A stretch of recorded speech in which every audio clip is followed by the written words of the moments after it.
Hey there, Nathania here again to talk to you a little bit about reading your sewing pattern. We're going to take a look at some of the details of the Gen X pattern and give you some tips and tricks before you cut out your pattern. The Gen X jacket pattern features full cutting layouts for all sizes. It is important, however, to make some decisions before laying out your pattern pieces to cut them. This will depend on whether you are using contrasting panels for the front and back, or if you're using the foundation paper piecing option, so that you can pull those pattern pieces aside and cut them out of your contrasting fabrics. Because cherrywood has no right or wrong side and is not directional, you can lay out the pattern pieces in the way that best fits your particular piece of fabric. However, if you are using a print that has directionality, it will be important to ensure that the pieces are oriented with the pattern pointing up.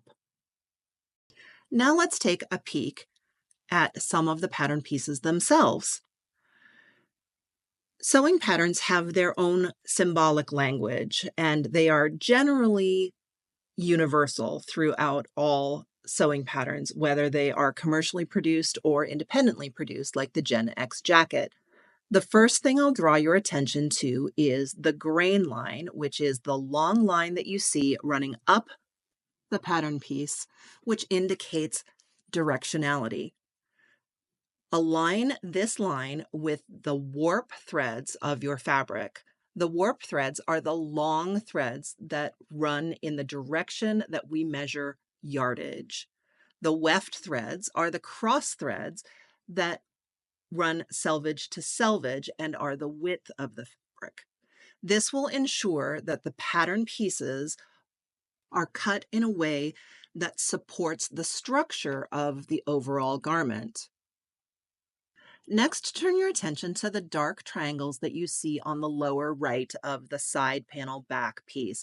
You'll also see some on the side panel front piece that sits beside it. These are what we call notches, and sometimes they are empty triangles. These particular ones are dark triangles, so they really catch your attention. It is important to mark these because these are the spots where this particular pattern piece will line up with another piece, ensuring that the pieces fit together just like the pieces of a puzzle. In this case, you see 2 notches. On the piece beside it, you see 3 notches. Sometimes you will also see single or quadruple notches. That helps you figure out which pieces need to fit together. This is the bottom of that same pattern piece, where you see that the designer has cleverly provided different dashed lines in order to denote the size. Follow the same dashed line to cut out the same size on each of your pattern pieces.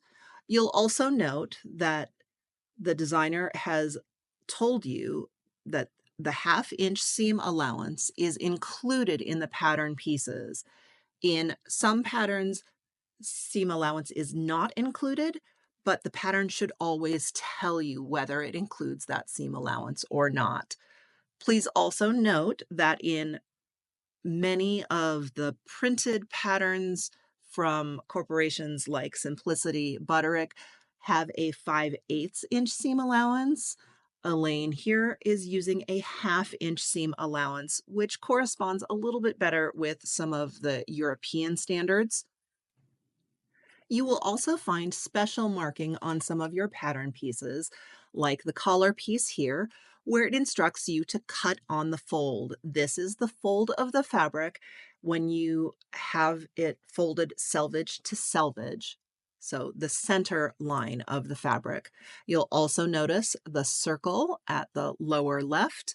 This indicates how the jacket collar fits with the shoulder seam of the pieces below it. This is important to mark, and we'll talk about marking when we come to cutting out our pattern. And just a few more special marks here on the front placket. you will notice that there is placement for your buttons and buttonholes. These are denoted by the X's and the hatched lines, which indicate where those marks lie for each of the sizes. You'll also sometimes see something like the fold line, which is on the piece just below the placket piece.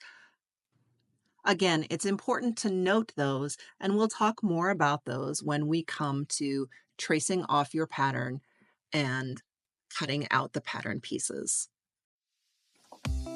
I hope you enjoyed learning a little bit more about reading your pattern. Now you're ready to trace things off and cut your pattern pieces out.